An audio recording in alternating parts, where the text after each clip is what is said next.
All right, so chapter 9 is socks and other surprises. It's a journal entry. Wednesday. Dear first grade journal, today is the day for the Thanksgiving feast in room 1. All of the children had to dress up like pilgrims or Native Americans at the first Thanksgiving.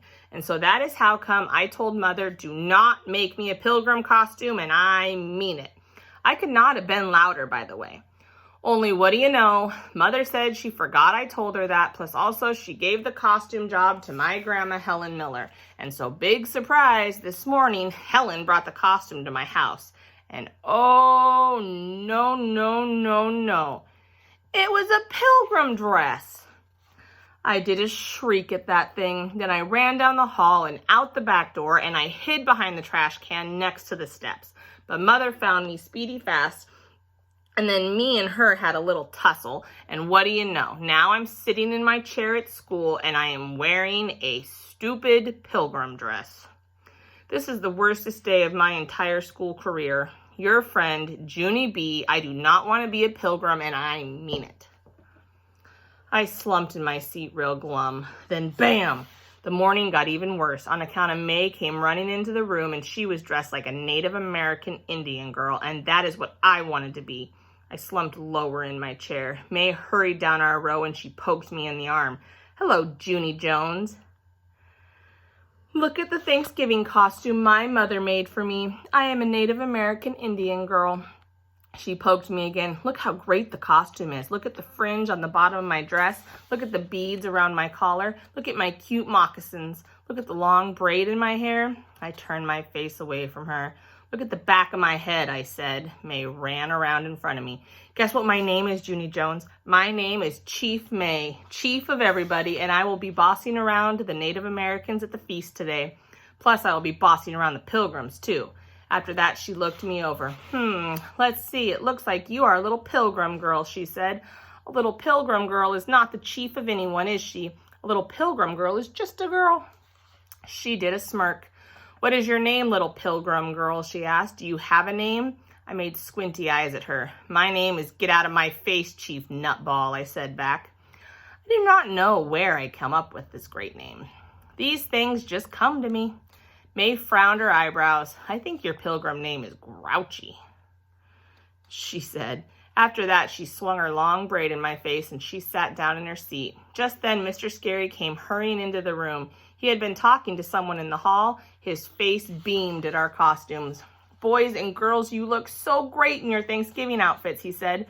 We are going to have the best time with our families today. He held up one finger. And don't forget, today the office is going to announce who won the thankful contest. I did a loud groan. Great. I'm already hottish and sweatish. Now all I need to do is win a pie and vomit. Suddenly, a loud noise interrupted my grouching. Tap, tap, tap. Tap, tap, tap. It was coming from the hall outside room 1. All of the children ran to see. And whoa, it was Principal. And he was hammering a nail in our door with his shoe. All of our mouths came open at that sight. I cannot believe my eyeballs. If I nailed a hole in our door, I would get sent to the principal's office. I looked at Mr. Scary. You know that's true, by the way. I've been sent for way less than that. Sheldon raised his hand.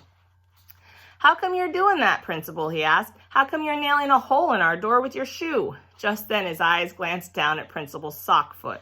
Whoa, what kind of socks do you have on there? He asked, real curious. Sheldon quick got on his hands and knees and looked closer. He raised his eyebrows. Are those knee socks? He said. My grandpa Ned Potts wears knee socks. I got on my hands and knees too. My grandpa Frank Miller wears those kind of socks too. We call them old man socks. Principal's face looked embarrassed at us. He said to please get away from his sock foot. Then he quick put his shoe back on. After that, he did a deep breath to settle down. Then surprise, surprise, he reached into his pocket and he pulled out a giant blue ribbon and he hung it right on our door. Who knows what a blue ribbon stands for?